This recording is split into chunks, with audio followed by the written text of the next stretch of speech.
එතකොට අපි පෙරළුම් චලිතයට අදාළ පොඩි ගැටලුවක් තමයි බලන්නේ. හරි නොලිස්සා පෙරළෙන වස්තු ගැනනේ අපි කතා කරන්නේ, නොලිස්සා පෙරළෙන වස්තු ගැනනේ. එතකොට දැන් මෙතනදී අපි කතා කරන්නේ ඇත්තටම මේ විදිහට හරි රළු ඝර්ෂණයේ තියෙන පෘෂ්ඨයක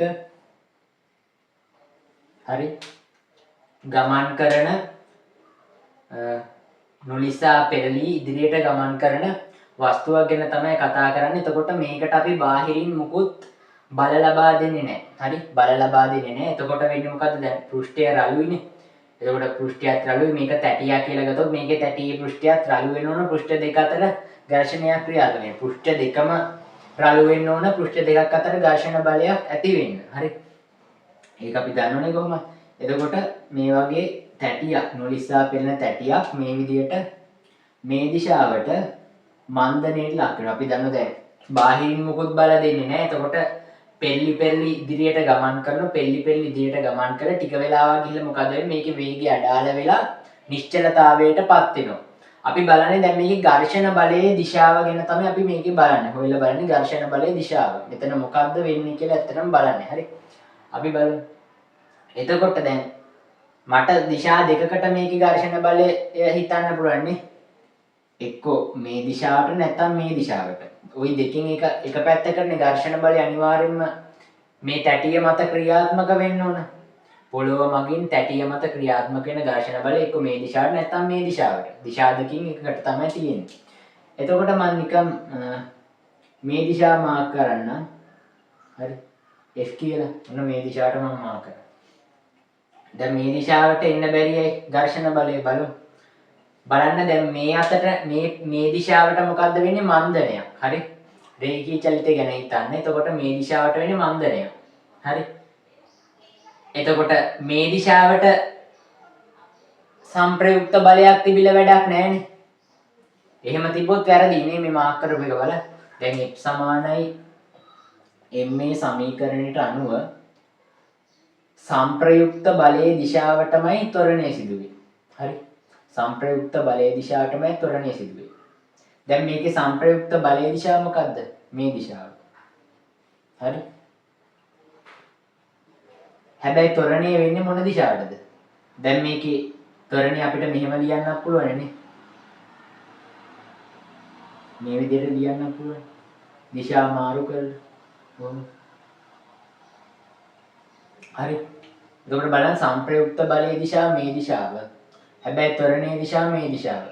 එහෙම වෙන්න බෑනේ. සංප්‍රයුක්ත බලයේ දිශාවටමයි ත්වරණයක් සිදු වෙන්න ඕන. එතකොට F සමාන m මේ සමීකරණයට අනුව මේ ඝර්ෂණ බලයේ දිශාව මාක් කරපු එක වැරදි. හරි ඝර්ෂණ බලයේ දිශාව මාක් කරපු එක වැරදි. ඊට පස්සේ හරි ඒක මකන්න. ඊට පස්සේ ගත්තොත් දැන් මේක කෝණික මන්දනයකට ලක් වෙන්නේ. කෝණික මන්දනයකට තමයි ලක් වෙන්නේ. මොහොම මාක් කරනවා. කෝණික දැන් මේක නොලිස්සා පෙළෙන අවස්ථාවක්. එතකොට රේඛීය චලිතයේ මන්දනයකට ලක් වෙනවා නම් කෝණික චලිතයේ මන්දනයකට තමයි ලක් වෙන්නේ. නොලිස්සා පෙළෙන අවස්ථාවක්. හරි. එතකොට ඒකට අනුව බලන්න. එතකොට τ සමානයි I ඇල්ෆා. හරි. ඉතින් දැන් හරි. දැන් බලන්න. τ සමානයි I ඇල්ෆා. හරි. එතකොට දැන් මේ බලය මගින් ඇති කරන්නේ හරි මේ බලය මගින් ඇති කරන ව්‍යාවර්තය වාමාවර්තයනේ වාමාවර්තයි හරි වාමාවර්ත ව්‍යාවර්තයක් තමයි ඇති කරන්නේ. එතකොට මේ කෝණික ත්වරණයේ දිශාවත් මොකක්ද? හරි කෝණික ත්වරණයේ දිශාවත් දැන් මේක මෙහෙම ලියන්න පුළුවන්. මේකේ ලකුණ මාරු කරලා ඕනනම් අපිට පුළුවන් මේ විදිහට ලියන්න. දක්ෂිනාවර්තව ඍණ ඇල්ෆා නම් වාමාවර්තව ධන ඇල්ෆා කියලා ලියන්න පුළුවන්. ලකුණ මාරු කරද්දී දිශාව මාරු වෙනවා. හරි. එතකොට බලන්න සංප්‍රයුක්ත දැන් අපි දැනට දන්න විදිහට මේ බලය මගින් ව්‍යාවර්තය ඇති කරන්නේ. FR මම මේකේ අර R කියලා ගන්න. FR ව්‍යාවර්තයක් ඇති කරන්නේ. එතකොට ඒක තමයි සංප්‍රයුක්ත ව්‍යාවර්තය. එතකොට සංප්‍රයුක්ත ව්‍යාවර්තයේ දිශාවටම මේකේ කෝණික ත්වරණයේ දිශාවක් තියෙනවනේ. හරි. දැන් අපි දෛශික දිශාව ගන්නෙ නිවැරදිම ක්‍රමය මොකද? දකුණත් නීතිය පාවිච්චි කරන එකනේ බලන්න. කොහොමද මෙහෙම? හරි. මේ බලය මගින් ඇති කරන ව්‍යාවර්තයේ දිශාව මොකද්ද? බෝඩ් එකකින් ඉවතට. හරි කෝණික ත්වරණයේ දිශාවත් බෝඩ් එකකින් ඉවතටනේ. එතකොට මේකට අනුව ගැලපෙනවා. හරි මේකට අනුව ඒක නිකන් හරි වගේ උනාට f සමාන මේ සමීකරණයට අනුව ගැලපෙන්නේ නැහැ. හරි. ඊට පස්සේ දැන් මේ ඝර්ෂණ බලයේ දිශාව මාර්ක් කර වැරදි. ඊට පස්සේ අපි බලමු දිශාව මාරු කරලා. හරි ඝර්ෂණ බලයේ දිශාව මාරු කරපු අවස්ථාව බලමු. ඒ ඉස්සරහට එන විදියක් නෑ මේ වගේ වෙලාවකදී. f සමාන මේ සමීකරණයට අනුව කොහෙත්ම ගැලපෙන්නේ නැහැ. හරි. නොලිසා පෙරලෙන්නේ එතකොට නොලිසා පෙරලෙන අවස්ථාවේ අපි කතා කරන්නේ. හරි. එතකොට දැන් ඝර්ෂණ බලයේ දිශාව මේ දිශාව කියලා ගත්තා. හරි. එතකොට මේකේ ත්වරණය දැන් මේ පැත්තට මන්දනයක් නෙමෙයි. එන්න මොකද්ද වෙන්නේ? ප්‍රවේගය අඩු වෙලා නිශ්චලතාවයටපත් වෙනවා. එන්න මේ දිශාවෙන් දැන් මේ ගමන් කරන. එන්න ප්‍රවේගය අඩු වෙලා නිශ්චලතාවයටපත් වෙන කියන්නේ මන්දනය. අපිට මේක දිශා මාරු කරලා ලියන්න පුළුවන් මේ දිශාවට ත්වරණයක් කියලා. අන්න f සමානයි මේ සමීකරණය අනුව ගැලපෙනවා නේද දැන්? සංප්‍රයුක්ත බලයේ දිශාවත් මේ දිශාව. හරි. සංප්‍රයුක්ත බලයේ දිශාවත් මේ දිශාව. f බලය විතරයිනේ තියෙන්නේ මේ තිරස් අතට. එතකොට ත්වරණයේ දිශාවත් මේ දිශාවයි. සංප්‍රයුක්ත බලයේ දිශාවයි ත්වරණයේ දිශාවයි අන්න එතනදී ගැලපෙනවා. සංප්‍රයුක්ත බලයේ දිශාවටමයි ත්වරණයත් එක්ක. දැන් බලමු τ සමානයි i ඇල්ෆා සමීකරණය. හරි. මේකට අනුව බලමු පොඩ්ඩක්. කලින් අවස්ථාවේ τ සමානයි i ඇල්ෆා ගැලපුණා. හරි. ත්වරණයේ දිශාවටමයි සංප්‍රයුක්ත ව්‍යාවර්තය. වැරදුනා. හරි. මොකද්ද? කෝණික ත්වරණයේ දිශාවටමයි සංප්‍රයුක්ත ව්‍යාවර්තයේ දිශාවත් කලින් අවස්ථාවේ තිබ්බේ. දැන් මේ අවස්ථාවේ බලමු. අපි දන්න මේ අතර මොකද්ද? ඍණ කෝණික ත්වරණය. හරි. ඍණ කෝණික ත්වරණයක්. ඉතින් ඍණ ලකුණ මම කැමති නැහැ එහෙම පොඩ්ඩක් මේ දිශා මාරු කරමු. හරි. එතකොට මේ පැත්තට ධන කෝණික ත්වරණයක් කියලා අපිට ලියන්න දිශා මාරු කරලා. හරි. දැන් බලන්න මොකද්ද වෙලා තියෙන්නේ? මේ බලය මගින් ඇති කරන ව්‍යාවර්තය. හරි. FR කියලා ගමු. ඒ ව්‍යාවර්තය මොකද්ද? මේ අතරනේ දක්ෂිණාවර්තය. හැබැයි කෝණික ත්වරණය වාමාවර්තය. හරි. එතකොට මොකද්ද? සංප්‍රයුක්ත ව්‍යාවර්තය මොකද්ද? දක්ෂිණාවර්තයයි. හැබැයි කෝණික ත්වරණය වාමාවර්තය. හරි. එතකොට බලමු. දකුණත් නීතිය පාවිච්චි කළා හරිම දිශාව. එතකොට මොකද්ද? මේ බලන්න. සංප්‍රයුක්ත ව්‍යාවර්තය මගින් සංප්‍රයුක්ත ව්‍යාවර්තයේ දිශාව බෝඩ් එක ඇතුළත. හරි. බෝඩ් එක ඇතුළතටනේ. එතකොට මෙහෙම නෙමෙයි. බෝඩ් එක ඇතුළතට. හරි. එතකොට බලන්න. කෝණික ත්වරණයේ දිශාව මොකද්ද? බෝඩ් එකකින් ඉවතට. මෙහෙමනේ. එතකොට ගැලපෙන්නේ නැහැ මෙතන. එතකොට ඇත්තටම මොකද්ද වෙන්නේ? හරි. ඇත්තටම දැන් මොකද්ද? එතකොට කලින් f සමානයි m මේ සමීකරණය ගැලපුන්නේ නැහැ. හැබැයි දැන් ගැලපුණා. හරි. කලින් τ සමානයි i ඇල්ෆා සමීකරණය ගැලපුණා. හැබැයි දැන් ගැලපෙන්නේ නැහැ. මොකද්ද ගැලපෙන්නේ නැත්තේ? සංප්‍රයුක්ත ව්‍යාවර්තයේ දිශාවට නෙමෙයි මේකේ කෝණික ත්වරණය සිදුවන්නේ. එහෙම වෙන්න බෑනේ. හරි. මෙතනදී මෙන්න මෙහෙම දෙයක් වෙන්නේ. ඉතින් මේක මේ ඉගෙන ගත්තේ විවරණ පොතක් කියවලා. විවරණ පොතක් කියලා තමයි මේක ඉගෙන ගත්තේ. 2018 රෝසසර්ගේ පොතේ මේක තියෙනවා. මේ සිද්ධිය. හරි. YouTube එකේ මේක පිළිබඳ වීඩියෝ අඩුයි. තිබ්බෙම නැති තරම්. අහුන්නේ නැහැ මේ විවරණ පොතේ තිබ්බ 2018 විවරණයද? 18 නෙමෙයි 2008 විවරණයද? කොහෙද මේ රෝසර්ගේ පොතේ තමයි තිබ්බේ මේක පැහැදිලි කරලා වෙන්නේ කොහොමද කියලා. හරි. මොකද්ද වෙන්නේ? එතකොට මේ අතට මන්දනයක් මේ දිශාවට මන්දනයක් වෙනවා. ඝර්ෂණ බලය දැන් මෙතනදී මෙන්න මෙහෙම සිද්ධියක් වෙන්නේ. හරිද? ඝර්ෂණ බලය කොහොමත් ඉස්සරහට එන්න බෑනේ. F සමානයි මේ සමීකරණයට අනුව ඒක පටහැනිනේ. එතකොට ඝර්ෂණ බලයේ දිශාව වෙන්නේ පිටිපස්සට. මෙන්න මේ අත. දැන් මේ අතට ගමන් කරනවා නම් මේ අතට මන්දණය වෙවි ඉදිරියට යනවා නම් ඝර්ෂණ බලය එන්නේ පිටිපස්සට. ඇත්තටම ගත්තොත් මෙතනදී මේ හරි පොළව විරූපණය වීමක් වෙනවා. පොළව විරූපණය වීමක් වෙනවා.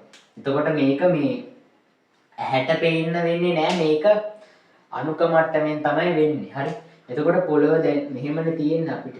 හරි. ඇත්තටම හැම අවස්ථාවකදීම වගේ මෙහෙම. හරි. මේ විදිහට පොළව පොඩ්ඩක් මෙහෙම විරූපණය වෙනවා. හරි. දැන් ඉතින් මේක මේ දිශාවට ගමන් කරන ඉදිරියට ගමන් කරනනේ. හැම වෙලාවෙදිම මේ විදිහට විරූපණය වෙලා තමයි තියෙන්නේ. හරි. දැන් ටික වෙලාවකදී ටික මොහොතකදී මේක මේ හරිය තියෙන්නේ. හරිද? මෙහෙට ගමන් කරනෝනේ. දිගින් දිගටම පොළොව විරූපණය වෙලා තමයි තියෙන්නේ. හරි. එතකොට දැන් ඝර්ෂණ බලයේ දිශාව ගත්තොත් මෙන්න මේ විදිහට එන්නේ. හරි. ඝර්ෂණ බලයේ දිශාව මෙහෙම එන්නේ. හරියටම මේ r දුරකින් නෙමේ භ්‍රමණාක්ෂයේ ඉඳලා ක්‍රියාරේඛාවට දුර තියෙන පොඩ්ඩක් දුර ඊට වඩා පොඩ්ඩක් අඩු වෙනවා. පොඩ්ඩක් දුර අඩු වෙනවා. හරි. භ්‍රමණාක්ෂයේ ඉඳලා බලයේ ක්‍රියාරේඛාවට තියෙන දුර පොඩ්ඩක් ආට වඩා අඩුයි මෙතනදී. හරි. දැන් කලින් උනේ මොකද්ද? මේක x සමානයි මේ සමීකරණයේ අවුලක් උන්නේ නැහනේ. එතකොට දැන් ත්වරණයේ තියෙන්නේ මේ දිශාවට. හරි. සංප්‍රයුක්ත බලය තියෙන්නේ මේ දිශාවට. ත්වරණයේ තියෙන්නේ මේ දිශාවට, සංප්‍රයුක්ත බලය තියෙන්නේ මේ දිශාවට. ඝර්ෂණය එතකොට f සමානයි මේ සමීකරණයේ අවුලක් උන්නේ නැහැ. τ සමානයි i alpha සමීකරණයේ අවුලක් උනේ. එතකොට මෙතනදී ඇත්තටම දැන් කලින් අපි අවස්ථා දෙකක් සැලකුවනේ. ඒ අවස්ථා දෙකේ අපි ගත්තේ මොකද්ද? අභිලම්බ ප්‍රතික්‍රියාව. හරි. පොළොව මගින් වස්තුව මත ඇතිවන අභිලම්බ ප්‍රතික්‍රියාව වස්තුවේ හරි භ්‍රමණ අක්ෂය හරහා, ඒ කියන්නේ ස්කන්ධ කේන්ද්‍රනේ සාමාන්‍ය භ්‍රමණ අක්ෂය හරහා යන විදිහට තමයි කලින් අවස්ථාවල අපි සැලකුවේ. හරි. ඇත්ත ලෝකේ හරි. දැන් කලින් අපි කතා කරේ වයි වරදක් තියෙනවා. ඇත්තටම මේ විදිහට පොළොව මෙතනින් විරූපණය වෙනවා. හරි. පොළොව විරූපණය වෙලා මොකද්ද වෙන්නේ? අභිලම්බ ප්‍රතික්‍රියා ක්‍රියාත්මක වෙන්නේ මෙන්න මේ විදිහට. එතකොට භ්‍රමණ අක්ෂය හරහා අභිලම්බ ප්‍රතික්‍රියාවේ ක්‍රියා රේඛාව යන්නේ. එතකොට මොකද්ද වෙන්නේ? අභිලම්බ ප්‍රතික්‍රියා කියන බලය මගිනුත් ව්‍යාවර්තයක් ඇති වෙනවා. කලින් භ්‍රමණ අක්ෂයේ ඉඳලා අභිලම්බ ප්‍රතික්‍රියාවේ ක්‍රියා රේඛාවට තියෙන ලම්බක දුර බිඳුවක් වුණානේ. දැන් කිසියම් දුරක් තියෙනවා. හරි. දැන් බලමු මොකද්ද වෙන්නේ කියලා. හරි. එතකොට දැන් මේකේ හරි මෙතනින් ඕනනම් අදින්න. එතකොට මේකේ කෝණික මන්දනයක් නෙවෙන්නේ. හරි. මේ අතට වේගී චලිතේ මන්දනයක් වෙනවා. එතකොට මේ පැත්තට කෝණික මන්දනයක් වෙනවා. හරි. ඕකෙදින් මම මොකද කරන්නේ? දිශාව මාරු කරලා ලකුණක් වෙනස් කරනවා. හරි. එතකොට මොකද්ද? වාමාවර්ත දිශාවට තමයි තියෙන්නේ ත්වරණය. හරි. කෝණික ත්වරණය තියෙන්නේ වාමාවර්ත දිශාවට. එතකොට මේ බලය මගිනුත් දැන් ව්‍යාවර්තයක් ඇති වෙනවා. මේ බලය මගිනුත් ව්‍යාවර්තයක් ඇති වෙනවා. ඒ ව්‍යාවර්ත දෙක දෙකේ සංප්‍රයුක්තය යන්න ඕන. සංප්‍රයුක්තය එන්න ඕන. එතකොට වාමාවර්ත දිශාවට. හරි. එතකොට මම මේ පැත්තට q සමානයි f දාන්න. හරි. එතකොට r වාරය. දැන් මෙන්න මේ දුර අපි ගමු y කියලා. හරි. මේ දුර r ට වඩා පොඩ්ඩක් අඩුයි. මම නිකන් r කියලාම ගන්නවා. හරි. සිම්පල් r ගන්න. නැත්තම් මෙතනත් කැපිටල් R කියලා බලයක් මාක් කරන්න. ඒකෙන් ඇතිවන්නේ මොකද්ද? දක්ෂිනාවර්ත. හරි. ඝර්ෂණ බලය මගින් ඇතිවෙන්නේ දක්ෂිනාවර්ත ව්‍යාවර්තයක්. දක්ෂිනාවර්තව තමයි මේ ව්‍යාවර්තය තියෙන්නේ. ඔන්න දැන් වැඩේ හරි. දැන් වැඩේ හරි. හරි. මෙහෙම බැලුවොත් හරි. එතකොට මේ අවස්ථාවේදී මොකද්ද? අභිලම්භ ප්‍රතික්‍රියා මගින් ඇතිවන ව්‍යාවර්තය විශාල වෙන්න ඕන ඝර්ෂණ බලය මගින් ඇතිවන ව්‍යාවර්තයට වඩා. එතකොටනේ වාමාවර්ත දිශාවට තියෙන සංප්‍රයුක්ත ව්‍යාවර්තය වාමාවර්ත දිශාවට සංප්‍රයුක්ත ව්‍යාවර්තයක් ඇති වෙන්නේ. හරි. මෙන්න මේක විශාල වුණාම. එහෙම වුණාම වැඩේ හරි. එතකොට කෝණික ත්වරණයක් තියෙන්නේ වාමාවර්තව සංප්‍රයුක්ත ව්‍යාවර්තය තියෙන්නේ වාමාවර්තව. අන්න එහෙම තමයි මේක මොකද්ද? කෝණික මන්දනයේට ලක් වෙන්නේ. කෝණික මන්දනයේට ලක් වෙන්නේ.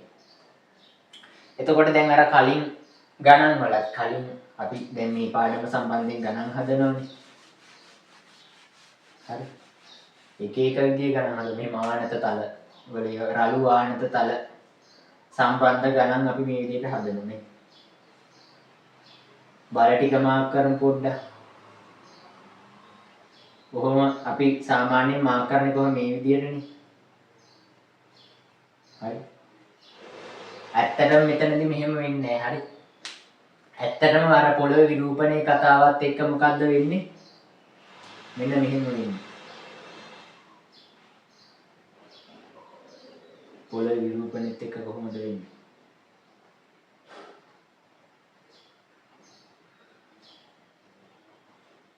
අවිලං ප්‍රතික්‍රියාව භ්‍රමණාක්ෂය හරහා යන විදිය නෙමෙයි සෙට් වෙන්නේ. අපි ගණන් හදද්දී හරි. එතකොට කළා තියෙන්නේ මොකද්ද? මෙන්න මේ සිදුවීම නොසලකා හැරලා තියෙනනේ.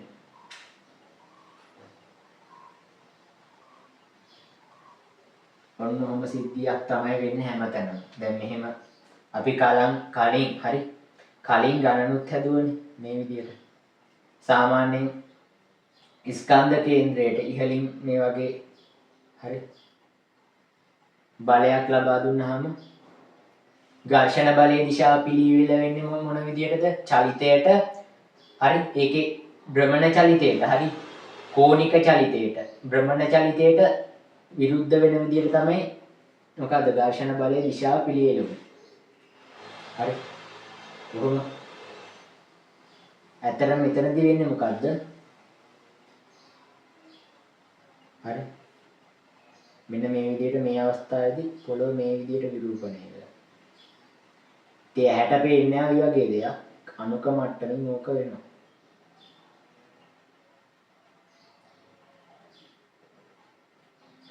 ඔන්න ඔහොම තමයි මෙතනදී තියෙන්නේ. හරි. එතකොට දැන් අපි අර කලින් වීඩියෝ එකේදී කතා කරා. හරි. බලයේ යොදන තැන අනුව ඝර්ෂණ බලයේ දිශාව වෙනස් වෙනෝනේ. මොකද්ද? ඒකෙදී අපි මේ ආර්ගය අභිලම්භ ප්‍රතික්‍රියාව මගින් ඇතිවන ව්‍යාවර්තයේ බලපෑම නොසලකා හැරලා තමයි ඒ ගණන් හැදුවේ. පොත්පත්වල උනත් මෙන්න මේ හරි ආර් මගින් ඇතිවන ව්‍යාවර්තයේ නොසලකා හැරලා තමයි තියෙන්නේ ගණන්. මොකද අපිට ආර් ඇති වෙන දුරක් නිර්ණය කරගන්න බෑනේ. දැන් කලින් අපි කතා කරා ආර් ඇති උනේ භ්‍රමණාක්ෂයේ ඉඳලා ඒ කියන්නේ අභිලම්භ ප්‍රතික්‍රියාවේ ක්‍රියාරේඛාව භ්‍රමණාක්ෂයේ ඉඳලා y දුරකින් කියලා ගතට ඒ y දුර අපිට ගණන් වලදී හොයාගන්න බෑනේ ඉතින්. ඒකෝට දැන් අපි ස්කන්ධ කේන්ද්‍රයට ඉහළින් මේ වගේ දුන්නාම බලයක් මේක මේ බලය මගින් බාහිර බලය මගින් නැතිවන ව්‍යාවර්තය මොකද්ද? මේකේ පෙරලීමට උපකාර වෙන විදිහට නේ තියෙන්නේ. හරි. ඒතකොට ඝර්ෂණ බලයේ දිශා පිළියෙලුනේ පෙරලීමට බාධා වෙන විදිහට. භ්‍රමණ චලිතයට බාධා වෙන විදිහට තමයි ඝර්ෂණ බලය මේ අවස්ථාවේ ක්‍රියාත්මක වෙන්නේ. ස්කන්ධ කේන්ද්‍රය හරහා යන විදිහට අපි බාහිරින් බලයක් ලබා දුන්නොත් ඝර්ෂණ බලයේ දිශා පිළියෙලුනේ මොකද්ද?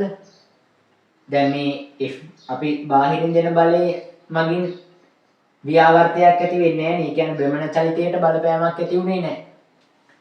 මේක භ්‍රමණය මේ දිශාවට භ්‍රමණය කරේ මොකෙන්ද? ඝර්ෂණ බලය. ඝර්ෂණ බලය මේ අවස්ථාවේදී ඇති උනේ මේ දිශාවට. භ්‍රමණයට උපකාරී වෙන විදිහ තමයි මේ අවස්ථාවේදී ඝර්ෂණ බලය ක්‍රියාත්මක වෙන්නේ. ඒ වගේම ස්කන්ධ කේන්ද්‍රයට පල්ලෙහින් අපි බාහිර බලයක් ලබා දුන්නා. ඒ අවස්ථාවේදී මොකද්ද ඝර්ෂණ බලයේ දිශාව පිළියෙලුනේ භ්‍රමණයට උපකාරී වෙන විදියට. හරි. ඉතින් ඒක කලින් වීඩියෝ එකදී අපි නිකන් කතා කරේ. ගණන් හදද්දී මේ වගේ ඒවා අහුවෙනවා. දැන් මෙතනදී අර විරූපණයත් එක්ක තමයි මේ අපිට අරක පැහැදිලි කරගන්න පුළුවන් උනේ. මොකද්ද පැහැදිලි කරගන්න පුළුවන් උනේ? හරි. රළු පෘෂ්ඨයක නොලිසා පෙළෙමින් ඉදිරියට ගමන් කරන වස්තුවක මන්දණයට ලක් වෙන්නේ කොහොමද? හරි. ඒක තමයි එතකොට මේ තව පාඩමකින් හම්බෙන්නේ.